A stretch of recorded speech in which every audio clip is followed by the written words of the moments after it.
What's up everybody, this is Richard here, and today I'm going to share all about renting a camper van, which I'm going to do on my upcoming New Zealand trip with my family of 6 people. So I'm going to share all the the secrets, the tricks I found after spending all my effort and time to do the research. Watch through the whole video. I tell you, there'll be some secret tricks that I'll drop throughout the video, and you will like it. I tell you, I definitely swear that you will like it. It will save you tons of money. Alright, watch this video. Hey, what's up everybody, it's me Richard here, and today I'm going to talk about this topic about camper vans in New Zealand while hiking. So stay tuned to watch. So I'm actually going to New Zealand on September for holidays with my family, and there'll be 6 of us going together. And this time around we are going to go by using a camper van, and for us it's a a pretty intense experience because it's a big sum of money that you're going to spend. And then it's like for 6 people, the entire journey is going to be very complex. There's so many companies you can choose from. So I'm going to share what I've researched in this video, and then we can go through it together and see which one is actually the one that is suitable for me and perhaps for you. For most people, myself included, after we have been researching and then doing all the reading of all the reviews, that's the first thing most people will do, right? They will read through all the reviews online. And it's quite scary, honestly, because there are a lot of bad reviews from all kinds of brands out there, all kinds of rumors, what we should look out for. I mean, that's great. We need to know what's good for us and what's not, right? But it can be overwhelming, honestly. So it's not so straightforward. And the reason I do this video is so that I can keep track of the things to watch out for, when I'm like renting a camper van in the future, at least this time, or even in future when I'm going to somewhere else, maybe in the US or something like that, that it's a nice place that we can also use camper vans for. And perhaps you can also find it easier, to understand and what to look out for and which brands you can choose after you watch this video. So I'm actually hiking my local trail just behind my home. It's about an hour walk, and the summit will be about 150 meters, I think.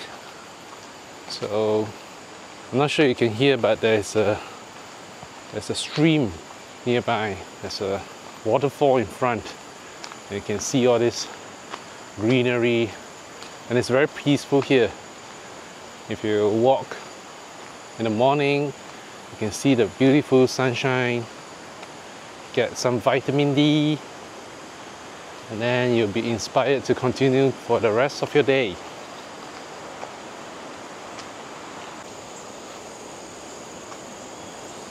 By the way, I'm shooting this video through my new Pocket 3. What do you think of the video quality?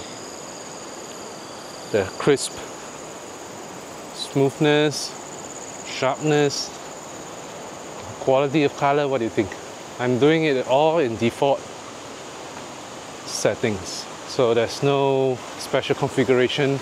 I did not add any ND filters. It's just their pure original lens.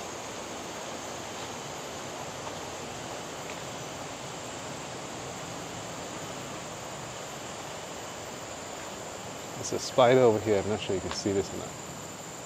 It's a huge spider.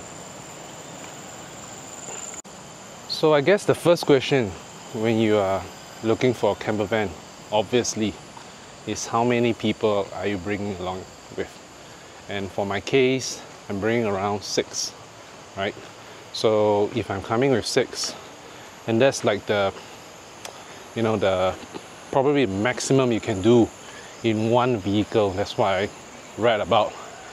I don't think there's vehicles for 7. Probably there is, but it's probably very rare.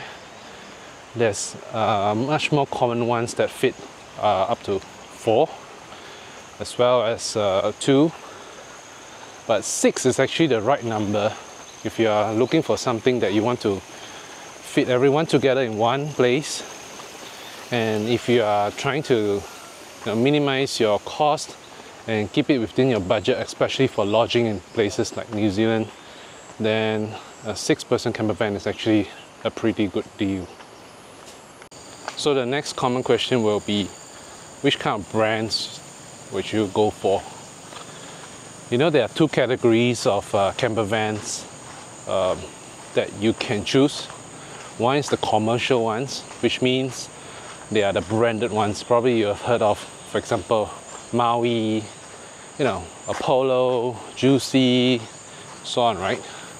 These are the more well-known ones that immediately out of my mind I can actually just pick them out because they always appear in probably your friends' Instagram feed or Facebook, yeah. And then there are other smaller brands as well as private owners. So each of them has their pros and cons. You actually need to really recognize which are their pros, what is their cons, and then why would you want to choose them in the first place, whether they suit your needs or not. Because obviously everyone has different needs, right? So it depends on what is your criteria and what do you want in the first place. So I'm going to go share each of the brands, the pros and cons, and why you should go for them.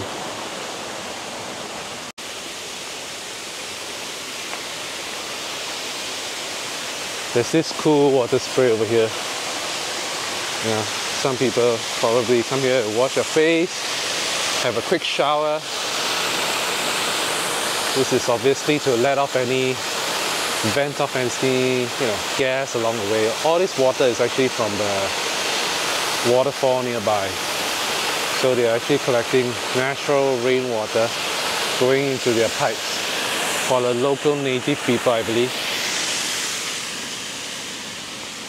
And I'm going to go to this route over here. This route is actually the route that I call it the devil's path. Reason being because the inclination, the steepness is kind of crazy. It gets more and more steep towards the end.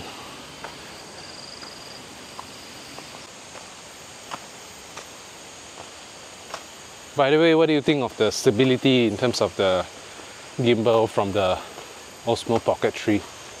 I'm actually doing a lot of wobbling and shaking of my hands as I'm walking a rough terrain.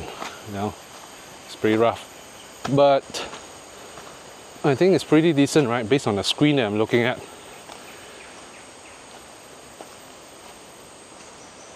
I'm also using the DJI Mic 2 Bluetooth directly connected to this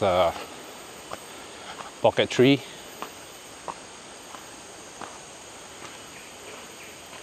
Let's just admire the view a little bit.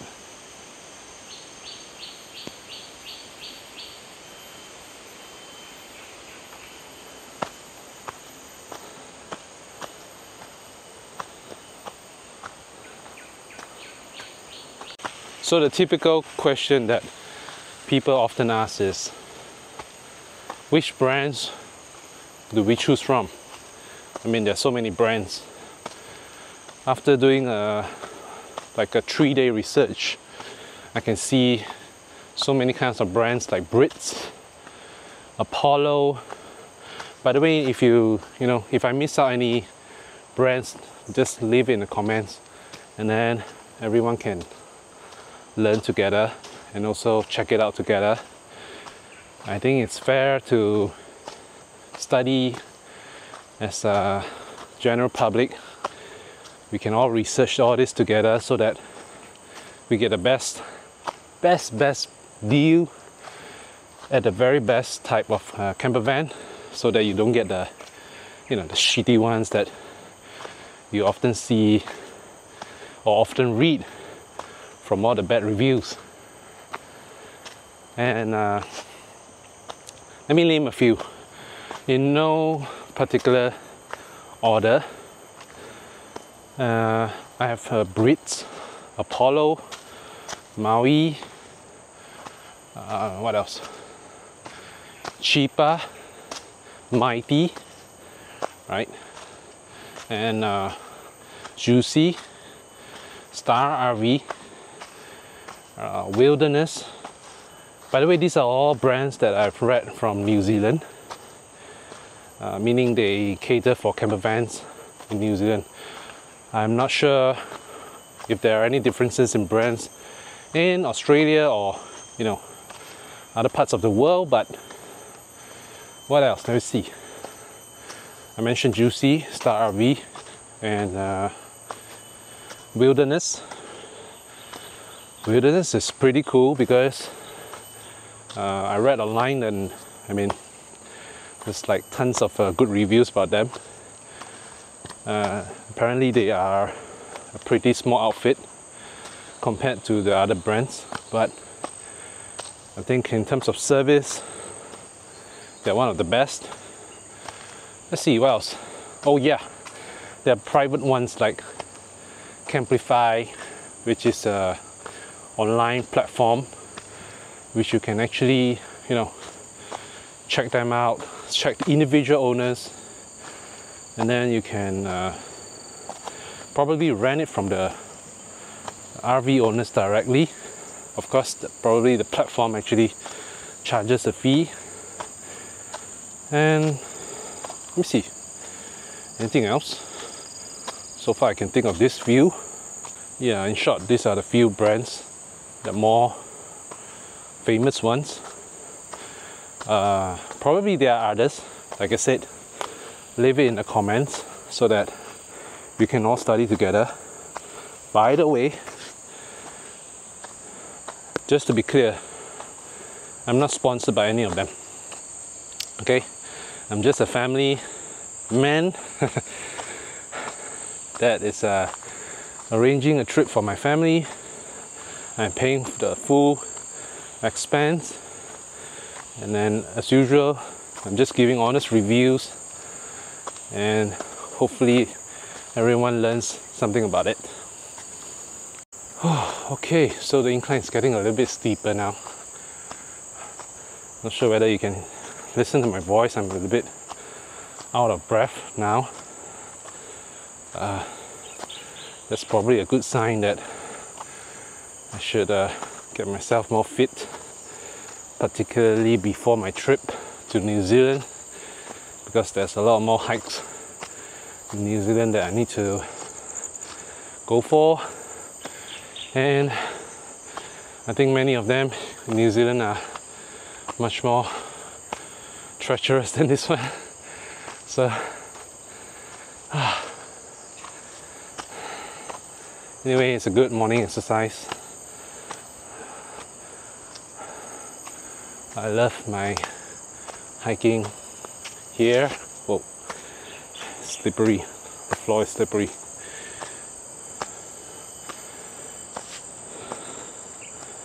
We don't have sand flies. That's what I, read so much about New Zealand here.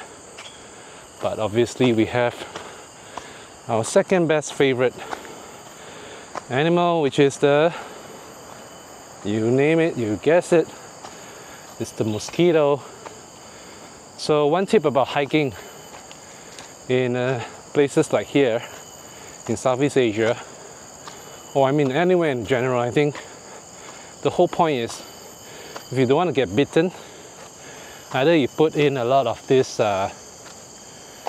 what's that, antihistamine, something like that, some kind of medicine that prevents or at least repels the bites. There's those lemongrass, I believe. Or the better solution, which is what I do, is to just don't stop walking. Just keep moving so they can't land on you, and then they can't suck your blood. But for this video and for my fitness, I'm just gonna stop for a while. I'm pretty high up now. I'm not sure whether you can see, but I can see from here a little bit. on the town of where I'm staying. You'll probably be able to see it later when I'm reaching near to the summit. So one other thing about RVs or camper vans or motorhomes in general is that there are a lot of third-party providers, meaning the brands that are generally providing all these camper homes, they are always probably that few, and actually most of them are in a consortium, or they are in short just different brands under the same umbrella.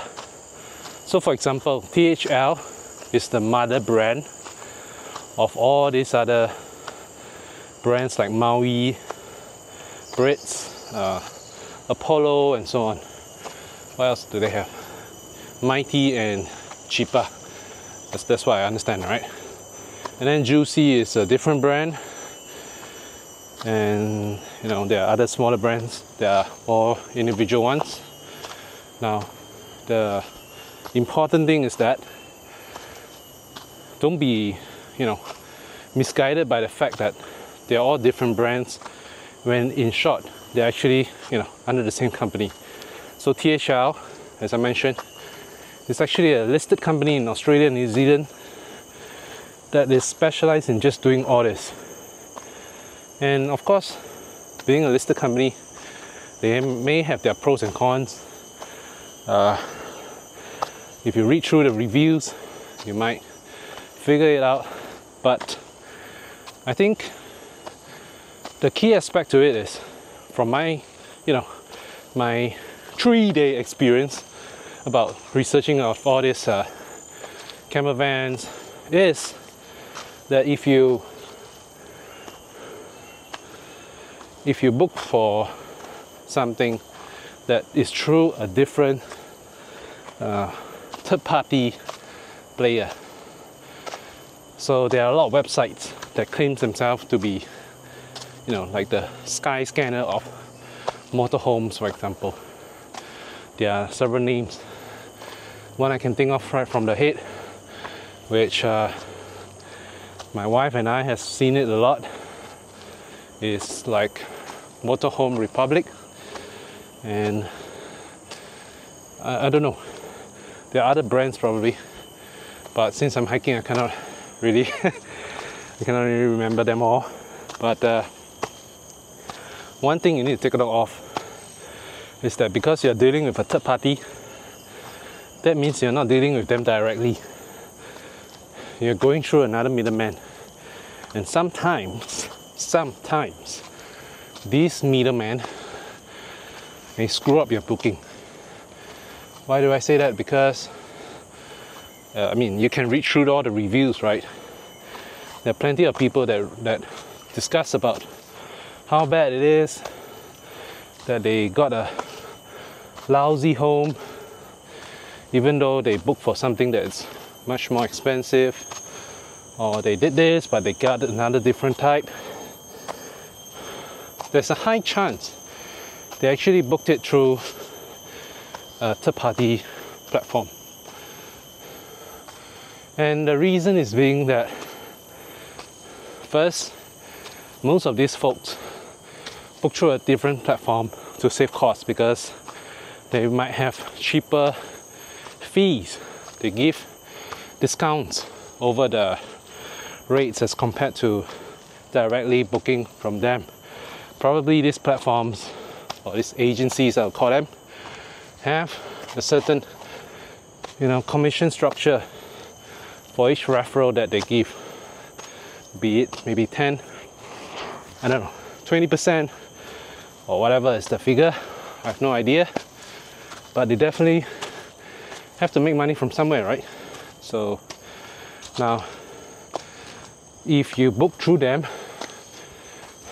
and you select a certain vehicle, there are chances that you could be not getting the one that you picked from the picture, solely because the one that is available that you see on the website has been sold out, right? So on the platform, in the real from the real company, they may not have what you want. But then on these platforms, they could still try to sell it. And what they could do is to sell you something different. Meaning, for example, let's say you're supposed to get Maui, right? But then in the end you got Apollo, for example. I mean, more or less, the vehicles are in short the same specifications, right? So you might be just slightly disappointed in terms of getting something slightly different, and more importantly, if you get a vehicle that is not as good as what you want, you might be disappointed by the vehicle, you know, spoiling your trip. So the worst come to worst is the types where you book for something and then the vehicles break down along the way. Oh my god, that'll be a huge disappointment, especially for people who like me, who is going on the first time, paying a huge sum of money, and then by the third day or fourth day things screw up and then you need to call them. You know, it's fine that they give recommendations on, you know, people to help you to do the roadside assist and all, but imagine if you do that and if you have a very tight schedule, like for us, because we are going to New Zealand and it's impossible to really finish the entire home for within within a month, and we're going for less than that. So every place counts, every spot counts, and if we are delayed, you know, it kind of compounds and the whole trip is just going to screw up the entire process. So make sure, in my you know, simple advice is you just make sure you book directly from the provider. That'll be the best. I mean, that'll be the best. Of course, I mean, there's nothing stopping you from booking the, you know, the third-party platforms, and honestly, probably some of them give pretty good deals. I've seen some like giving 7 days and then they give you 1 day free. There's also things like what do you call 15% off, 10% off, because you book early, you get certain promotions. Yeah, so again, it depends on you, right? So, but for myself, because I'm going with 6 people, I don't want to take the risk, so I prefer booking directly from the platform, meaning the providers themselves. Oh man, I'm already very high up here already, at least for me. Actually, there's still a little bit more to go. It's not very high up now. I brought friends here before and a lot of them gave me the explanation that this is the first and obviously their last time coming. So I usually have to, you know, buy them a treat after the hike, just to so-called compensate, right, their hard work. But yeah, nevertheless, challenges are great, right? It builds up the soul. You get much more stronger in real life if you face hardships that you impose on yourself before the real ones come. So actually I'm nearing the top. There you go.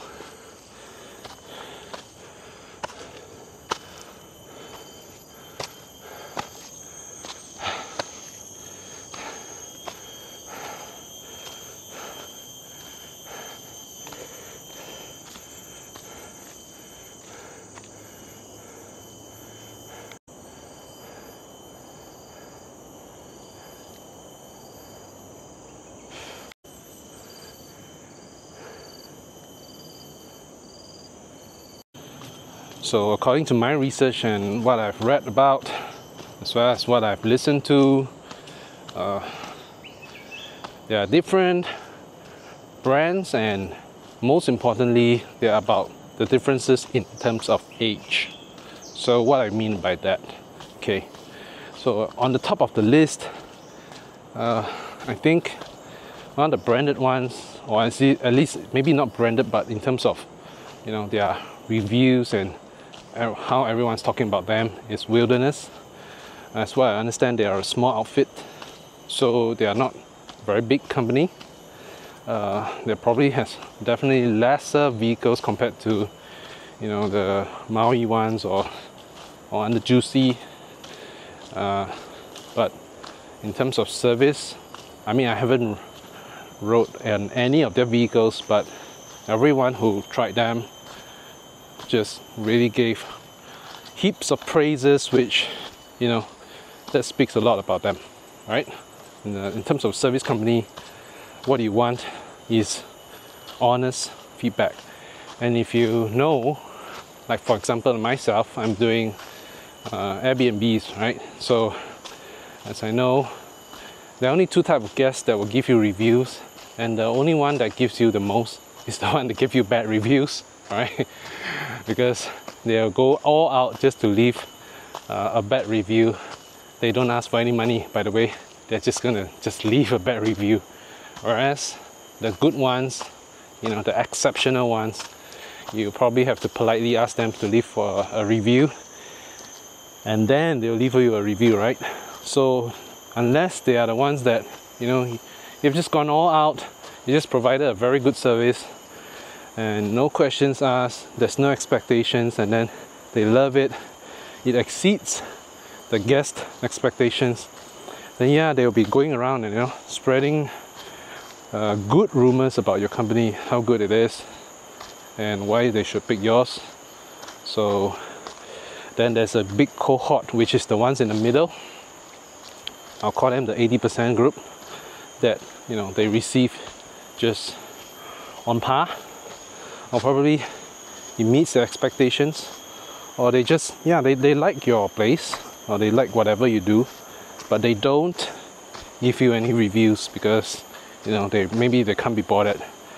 I mean, honestly, I'm one of these type of people that even if it's good, I usually don't purposely leave a good review unless it just goes extremely outside my expectations.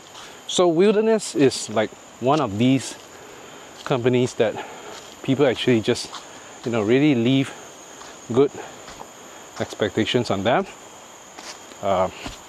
So I think if I have a choice, I would probably pick them. Although take note, they are probably more pricey, but one thing you need to be aware is, because they have lesser number of vehicles, that means if there is any issues with their transports and everything, you need to, they probably can't provide that roadside service to you, meaning they can't probably replace a vehicle if there's anything bad that happens. Yeah, but whoa.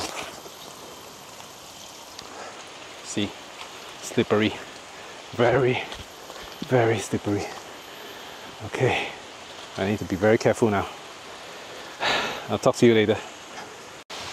So as I mentioned, you know, Wilderness is probably at the top, right, in terms of their reputation, reviews and so on.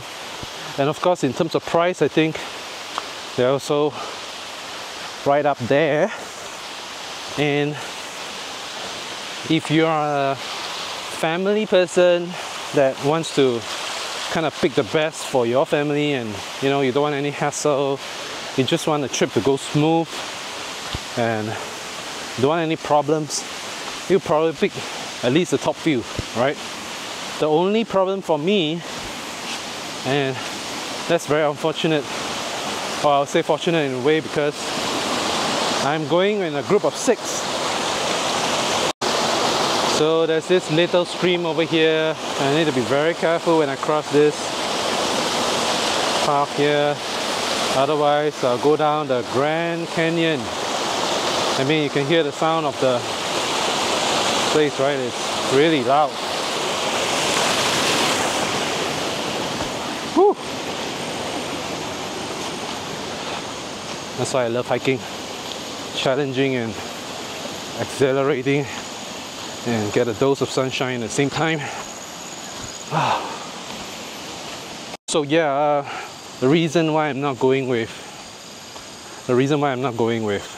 wilderness is simply because they do not have accommodation for 6, and that's sad. So that's too bad. Yeah. So anyway, then I have to, you know, read about it and try to look what's the second best. There is things like a Maui, right? And then there's one more brand called Star RV, and there are others, right, as well. I think the Mighty 6, Big 6 or something like that. There's the Apollo brands, and I think they're more or less the same. So from my understanding then, is that each of these brands are determined by age. So Wilderness is like probably the best brand, but I don't know in terms of age what are they like. But then in terms of like the company that is under THL, all the brands under THL, there's things like Maui, which as I understand, the vehicles are, you know, as new as they can be, although it's not guaranteed unless you select for the vehicles that are under 1 year. So they have options they can choose for vehicles under 1 year. And in terms of vehicles under 1 year, what does it mean? That's what I've, you know, dug out. It actually means that the vehicles under 1 year doesn't necessarily mean that they just bought a vehicle and then they just let you use it. No, it means that the vehicle is still relatively new. They probably always get it or source it secondhand, and then what they'll do is they'll do the packaging and all the fittings, and, you know, change the vehicle into a camper van. And that interior, the one at the back, the box behind, the place you sleep, that one will be new. So, you know, you have to take note of that. That it doesn't mean that the vehicle is brand new. I mean, it could be, right? But there are chances where the engine is not the newest, and it also means it could also break down, right? It could also break down. It doesn't mean it's brand new. So don't put your expectations too high. That's what I now understand. So don't hope for too much. Then, you know, you'll be contented. And I think one of the tricks, as with every service provider, you probably want to do is that you try to talk nicely to them. You know, they'll do something good for you, right? Reciprocity, I believe that's the word. So going down from Maui, that's the next, the age will be Apollo, which will probably be within like what, 0 to 2 or 0 to 4 years old in terms of their vehicles interior. And then you go down to the next brand like Brits, which is in short Maui vehicles, but then rebranded to Brits, so they are even older. And then of course there's, you know, the next subsequent ones like Mighty and Cheaper probably is the oldest. And then for companies like Juicy, you know, I think their vehicles overall are just old. That's what I've seen so many YouTube videos talk about, or, you know, how their vehicles look. They're shot just old vehicles, and then they just repackage them into Juicy. They give them a bright green and purple paint, which actually is, you know, pretty cool, so that they give a refreshed look. And then Star RV. Now I didn't get so many reviews about Star RV. I don't know why, but I've seen some YouTube videos about them, and the interiors are pretty decent. In fact, I probably will pick them because they're like new. And then from what I calculated between Maui and them, or even Apollo and them, They are like within 1 year you can pick like the new vehicles, and their price in my duration of stay for like what 15 days and above, their price at least $1,000 cheaper. That's a lot, right? $1,000 cheaper, 1,000 New Zealand dollars cheaper. You can do a lot of stuff. You can, you know, buy better food. You can spend the money and go for, you know, whatever, skydiving or, you know, bungee jumping, and you're still getting a very decent vehicle. So why? What for you want to, you know, just because of the brand MAUI? I mean, you can, right? It doesn't mean you can't. It's just that if you are budget conscious like me, there's probably things better, way better options available at the same price. So that's Star RV. Then after reading about Star RV, I realized that actually they're part of Juicy. So I think somewhere along the way they were bought over by Juicy. As I understand, they're an independent small player like Wilderness. Oh, I'm not sure whether they are part of the group under Maui. I'm not sure, but you know, they were just recently brought over by Juicy, so it could be because of that their reviews are lower. And I think the reason why Juicy is getting them on board is so that they can just whack the hell out of Maui's turf, just by, you know, underpricing them and giving them the same quality, and hopefully people get hooked onto them and spread the word. And if everything goes smooth, they'll just conquer the more luxury market, which is definitely higher margins, right? Because the amount of repairs you are going for is about the same. You're just going to do the same amount of work. And then newer vehicles are definitely lower maintenance, of course, factoring the consideration that you need to, you know, spend a high capex for newer ones. But I mean, it's all about the same, I guess.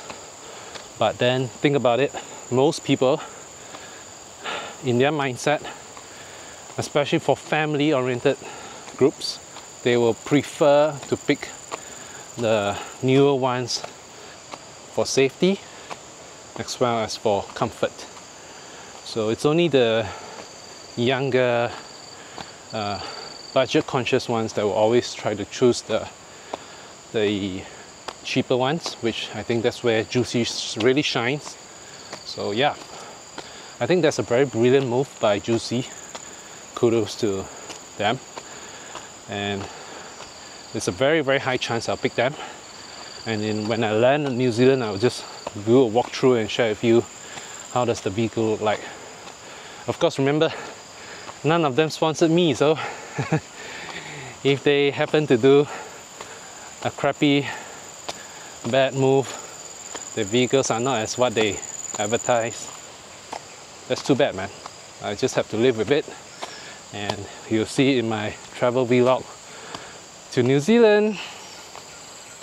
So this is the best part of my hike. This is the best part of my hike. I can see the views of the mountain. In fact, all these trees above are durian trees. Of course, the oxygen here is fresh. Everything is green. And it's just pure silence. Except for all the insects and the birds, right? But yeah.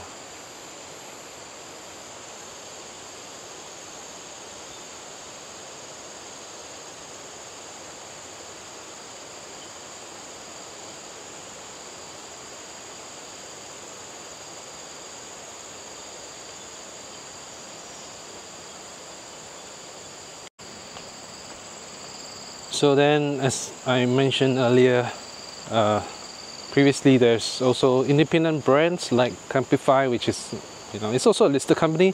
It's a platform for all these individual RV owners to post their vehicles for rent, and then they get paid. So, but if you're new, I think you better try not to, you know, be such a daredevil and do something like that, because who knows what will happen. It's just a little bit risky. You might face someone that gives you a lesser than desired vehicle, and I don't know, I just feel insecure getting from someone direct. But I think one of the good things that will probably help is that you may collect it at, you know, wee hours, maybe, I don't know, maybe that you can collect it after office hours, which, as I understand from the bigger brands, they don't. I understand now they only allow up to 4 p.m. vehicle collection, meaning you can only collect at 4 p.m.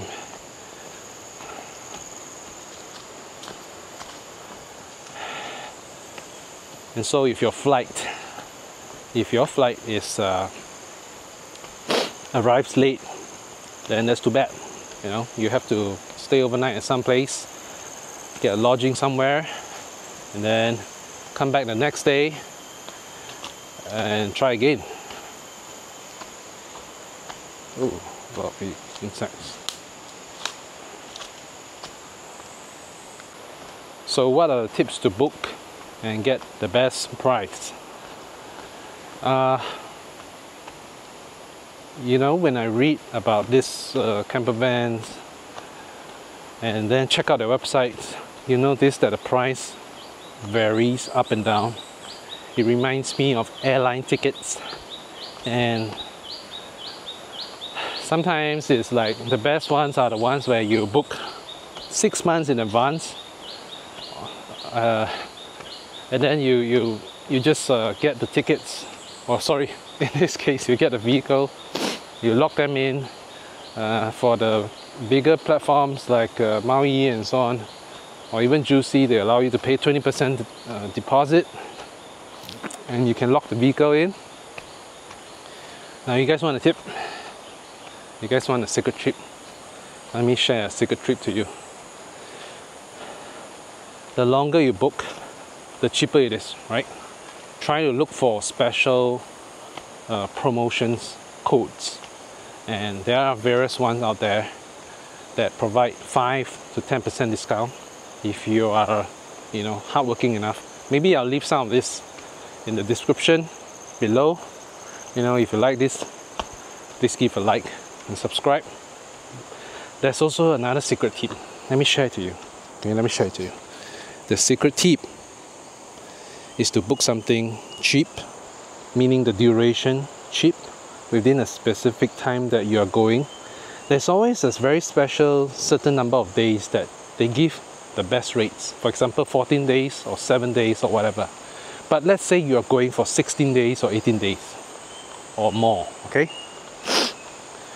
Try to check out the best rates, key in the promotional codes, and then after you pay the money, contact their customer service and request whether you can do an extension or not.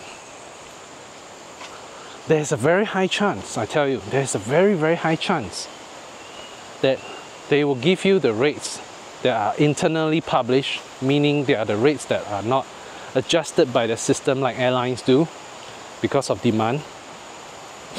And then instead of paying, you know, extreme prices just for another extra day or two, which you will like be offended and then you have to rearrange your whole trip, if you book through them, you'll save on the money. I just don't know why, but shh, try yourself, okay? You know, when you go for hiking, just make sure that if there's path like that and it's wet because yesterday it rained, just make sure you don't walk on this type of paths which are smooth, because you're just gonna slip. Try to look for all these rough terrains over here, you know, things that are rougher, so that when you set your foot on them, at least there's more friction. Here's a hiking tip for you in a camper van video tip. There's another pointer that you need to take note of when you are booking for all these camper vans, especially the commercial ones, is to read their terms and conditions. They will definitely provide you their documentation that you need to read through and the T&C on renting their vehicles. And that's so important because there's always chances where people are shocked by the additional fees that they are not expecting. They didn't expect to have, you know, credit card charges, or they need to, you know, pay money to rent the chairs, or they need to pay money for the LPG gas and so on. Just read the T&C. And there are some points which I'll show later that sometimes I feel there's certain hidden costs that if you compare with one brand versus the other, I don't know why they'll factor in all these costs and then charge it to you when they should provide them outright. So I guess it's their way of making money, but you know, just take note of this, because you don't want to end up with a lot of surprise fees which are outside your scope, and then you're just paying nuts and it makes your trip miserable because you have to go through all these extra nonsensical fees, I feel. So another trick is that if you check out the rates and the time and the prices that they have and the time you return, there's a high chance that a lot of these vehicles allow you to return in the morning or in the afternoon, or even in the evening, and by 4, I think, the latest for most of them, at the same rate. So what that means is that they actually charge by day. They don't charge by hour. Of course, then you try not to return late, right? Of course, again, there are terms and conditions by certain providers that may differ, but for example, like Star RV, as far as I understand, if you book it by morning and then you return at 4 p.m. a few days later, it's still the same. It's not necessarily the same for different companies, you know, because some of them, if you book by 8 in the morning, you have to return by 8 on the same day. Sorry, on the days after that. And then that means you have to kind of like rush back. So that buys you like another extra, I don't know, 7-8 hours, right? From 8 to 4. No, I think that's 6 hours extra that you can ride your vehicle.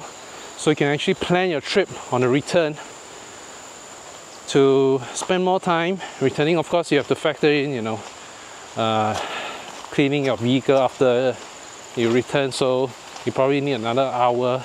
You still need to return earlier, arrive early, but it just gives you much more time, right? Much more flexibility. In terms of the pricing, of course, you have to take note of surge pricing, right? You book during the peak season, or you book during school holidays, definitely the prices are going to be extreme. So I think that's one quick simple tip to take note of, which is make sure you don't choose on this kind of dates if you want to be budget conscious, yeah? Or at least you can just pick and, you know, book those dates that are cheaper and use the tips I mentioned to get even cheaper rates on your peak season. But one thing I think about peak season is definitely, if you know it's going to be a peak, you better book early, because there'll be a high chance where it's going to be very expensive closer to the date that you're going to book, and then there's a risk that vehicles are going to be unavailable, meaning you have to choose the lousier ones, or you're forced to go for a car slash hotel kind of reservation, which, you know, in my case, for 6 people, the calculation comes to quite a bit more extra. It's going to be much more expensive, probably even over $1,000 if I, you know, spread it so many days. So yeah, if you are budget conscious, do a little bit of math, calculate what is the best arrangement for yourself and your family, and see whether they are comfortable with staying in a camper van, or, you know, if it's like a new experience, why not, right? Why not? So there are other hidden costs I know of, which is like what, the diesel fuel surcharge, tolls, I don't know, extra driver, if you get another extra driver, right? If you are driving a camper van, you'll probably be using another driver because it's so big. There's also extra charge, and most of the time they're going to charge per day basis. You know, if you're going during the snow season, you probably need to rent a snow chain. See whether or not they can provide it for you for free, or it's part of their, you know, cover, access cover. Some of the packages that they have, they actually provide a number of these things for free if you pick their most expensive insurance cover. Speaking about insurance, I'll talk about this later on, but insurance is a very expensive thing. It's gonna be another big chunk of your budget, just paying for the excess cover, they call it, which protects whether your vehicle is damaged along the way. Which honestly, for me, my situation, I'll definitely recommend just paying for the full amount and not taking any risk. And I also share some websites that I found that actually talk about this excess cover, and they can sell it much cheaper. So I think that's cool. Yeah, I'll share it later. There's also booster seats if you're having kids, you're bringing kids along, you know, between 0 to 4 or 6 to 8, something like that. I believe it's compulsory to have this type of vehicles, this type of booster seats, and then you need to pay rent as well. I think another one is whether you need heaters. If you're going to a place like New Zealand, it is going to be pretty cold, right? So if you're not used to such a temperature, whether you need, you know, extra blankets, heaters, whether they rent them or you just want to buy them yourself, yeah, it's up to you. Whether you can even bring them. For me, like for example, some of the stuff I can actually just buy online cheaply compared to just renting it from them probably, and then I'll just ship it over by luggage, or I'll just buy it over there in New Zealand and then buy a physical one and then just use them outright and then just maybe dispose them before I return or something like that. Yeah, there's some, I think some, you know, of these tricks that people do. Yeah. So now we're going to talk about insurance. Excess cover. There's actually a website, if you don't want to pay for any excess cover, that can reduce your excess cover spend by quite a bit. It's much cheaper than paying for the full amount that, you know, the companies actually provide. I think, you know, being honest, if you are running such a business and, you know, the risk is so high that people will damage it, or the vehicles will just get damaged because it's such a pricey vehicle, you know, and then there's such high chance where a lot of those that are driving such vehicles are new. Like for myself, I've probably never driven such a big vehicle carrying so many people before, so we might not be as careful as we want to, even though it's unintentional. But yeah, that's where all these insurance features come in. And if you don't choose any excess cover, you can actually. You can choose, usually they'll call it the risk taker or the low road or whatever, meaning you can choose the lowest case scenario. And usually what that means is there is insurance already part of the cost, but it doesn't cover everything. It's definitely cheaper because you're just renting the cost of the vehicle, but then you need to pay for the bond. So what does the bond mean is that you probably need to pay a few $1,000s for them to be held as a security deposit. You know, it's just like renting a home. If anything happens, then they will charge from there. And for motorhomes, it's actually quite pricey. From what I've seen, usually it comes to about $7,500 for the bigger vehicles. You know, it can go a few $1,000s in short. And a lot of them, because they want you to pay by credit card, they don't accept bank transfers, they don't accept cash, you'll be charged a fee, a credit card fee, and this goes to usually roughly about 2% plus, and that 2% plus is not refundable. Remember, it's not refundable. So even if you drive everything is smooth, you return the vehicle, and then they give you a checklist, it's all okay. If you get refunded, you're still being charged 2% plus. Take note. So what else about excess cover? If you flip your vehicle, I think they call it rollover, after you do a hard turn, because you're not used to such a large vehicle. I don't think they cover that at all, even though they claim that the zero, the lowest one has some kind of insurance. No, they don't cover that, right? And so you need to drive carefully if you intend to save cost. There is also things like the windscreen, as I understand, the windscreen, and then the tires and whatever dints and dents and stuff like that, which you may encounter along the way. Because while you're driving, I mean, how can you stop a Kia bird, which I think it's what they always share, that it's a very naughty bird that they have, that sometimes will bite your stuff, the windows and everything. They give some scratches. Or if you have birds that just land on your camper van and then their claws scratch your vehicle, what are you going to do? It's not your fault, right? But if the insurance doesn't cover it, it means you are responsible. And how the heck are you going to protect yourself from all this type of stuff? You can't be shooing them like flies while you're driving. No way. So it's definitely your cost. So then, are you going to pay for it? I don't know. Do you want to pay for it? I don't know. If you want to take a risk, maybe the vehicle is older, then that's fine, right? I think one more point is, if you think from their perspective as a vehicle owner, if you did not buy any insurance from them, what do you think you'll do when you collect back your vehicle?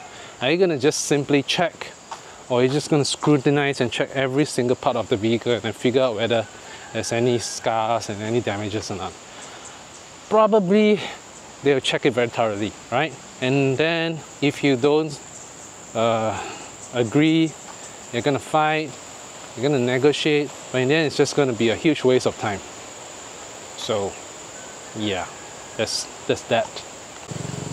And then there are things like whether or not you want to have roadside assistance because you are going for the lowest package. Every repair or every accident, and then you make a call, and then they need to do some processing or do the insurance claims, they will probably charge a fee again. So it's just fees after fees after fees after fees, which is why I think it's actually quite paralyzing for a lot of new camper van users like me to just go through and just be freaked out by all this T&C.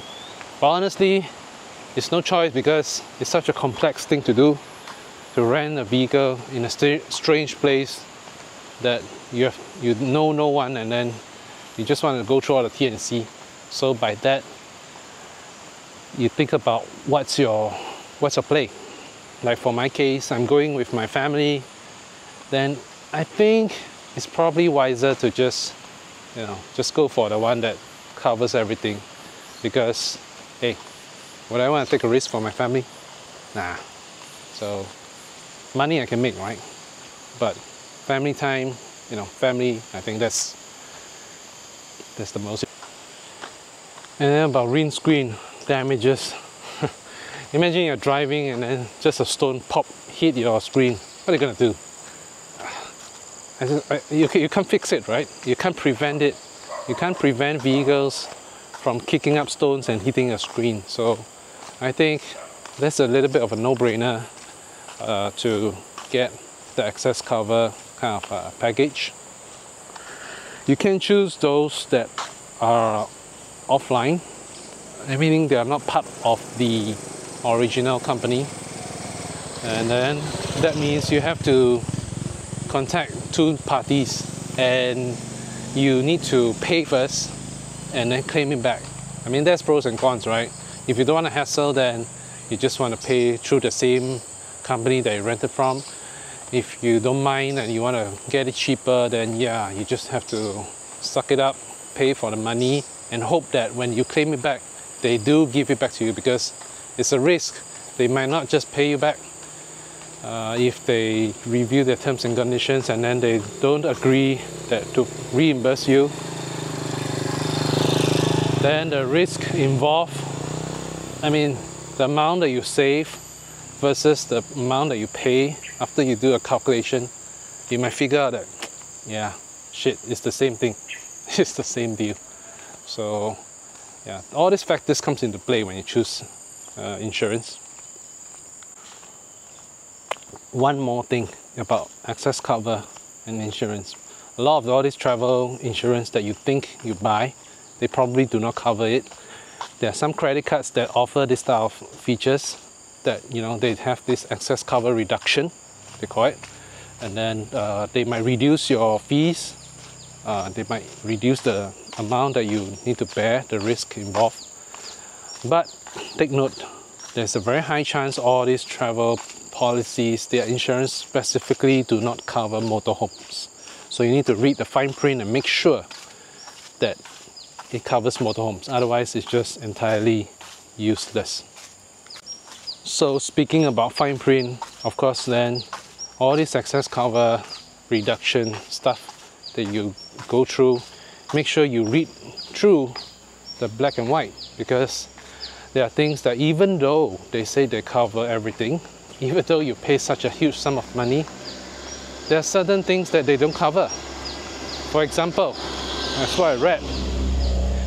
If you go through a certain path, certain road that is deemed to them as, you know, very dangerous or just not a correct road to go through for your camper van, they don't cover you. If you're drunk while you drive, they don't cover you. Some of them don't allow, you know, rollovers of your vehicle, they don't cover it, or maybe they just cover once. Some of them, they don't allow you to go off-road. You know, if you think about like, oh, I want to go to a spot and then it's just a decent place, but it doesn't have a, you know, paved road that you can drive through. And if you still insist on driving there and then you get your vehicle damaged, tires punctured or whatever, they don't cover you. So all these things you need to factor and think about before you consider and plan your journey. So that part is more about planning your journey and, you know, just in general being more careful, right? At the end of the day, I think for excess reduction, all this kind of insurance, the whole point is just to get your mind free so that you can enjoy your trip. That's the whole cost of this, you know, spending of this travel stuff, right? You're going there to enjoy and have a good time, and then imagine you're not having a good time because of all this crap, accidents and so forth. So think about what's the important thing to you. If travel, the experience is important to you, I would say just, you know, just pay for the money. Yeah, what the heck, right? Why do we want to save for all this kind of money? Makes sense, right? If this video helps you, please give a like and subscribe. Thank you for watching and have a great day.